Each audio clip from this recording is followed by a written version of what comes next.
啊，咁我哋今日要同大家煮嘅餸呢，就係蟲草花雲腿清蒸白蘿蔔。咁我哋今次呢，會選用來自梓子農區嘅細白蘿蔔。咁白蘿蔔啦係含有豐富嘅維生素 C， 具有抗氧化嘅作用，亦都可以有助我哋嘅腸道健康。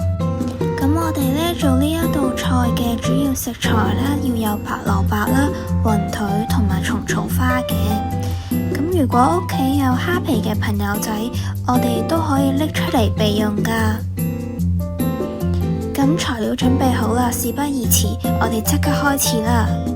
咁我哋嘅第一步啦，首先要切咗白蘿蔔嘅頭先啦，然之後呢就可以批走咗白蘿蔔表面嘅嗰一層皮。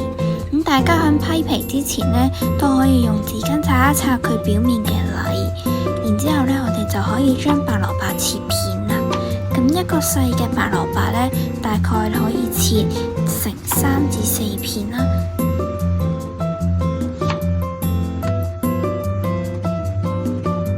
咁大家記得切完之後呢，咁我哋都可以用清水去清洗一下，然之後就放喺個碟上面呢度備用嘅。咁第二步呢，當我哋切完白蘿蔔就可以準備切呢個雲腿噶啦。咁雲腿呢，我哋大概切2片呢就足夠噶啦。咁其餘呢，可以攞錫紙包翻起啦，留翻下一次用嘅。咁跟住啦，我哋就將雲腿切絲呢就可以噶啦。嚟到我哋嘅第3步啦，咁就係蟲草花用水浸一浸呢就可以噶啦。咁嚟到我哋嘅第4步啦，咁我哋就可以將我哋嗰啲白蘿蔔呢平鋪翻向一個碟上面啦，然之後中間加翻少少嘅蟲草花，跟住呢再響白蘿蔔嘅上面呢加翻我哋啱先切嘅雲腿絲。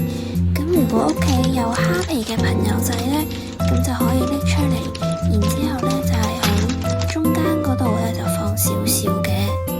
咁我哋嘅材料呢就準備完成噶啦。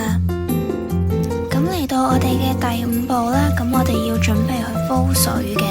咁大概係用4至6碗水啦就可以噶啦。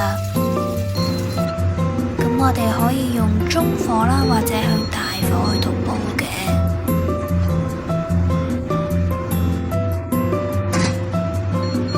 咁水滾之後啦，咁我哋就可以加蒸架開始蒸。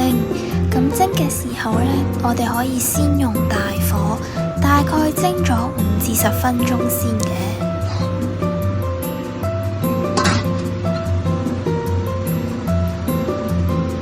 咁差唔多10分鐘嘅時候啦，咁我哋可以望下佢啦，然之後呢就可以收翻細個火，然之後繼續蒸嘅。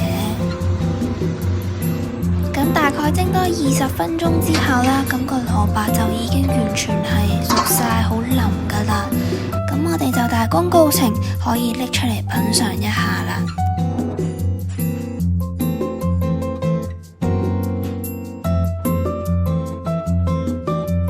咁我哋呢就可以食到好鮮甜嘅白蘿蔔味啦。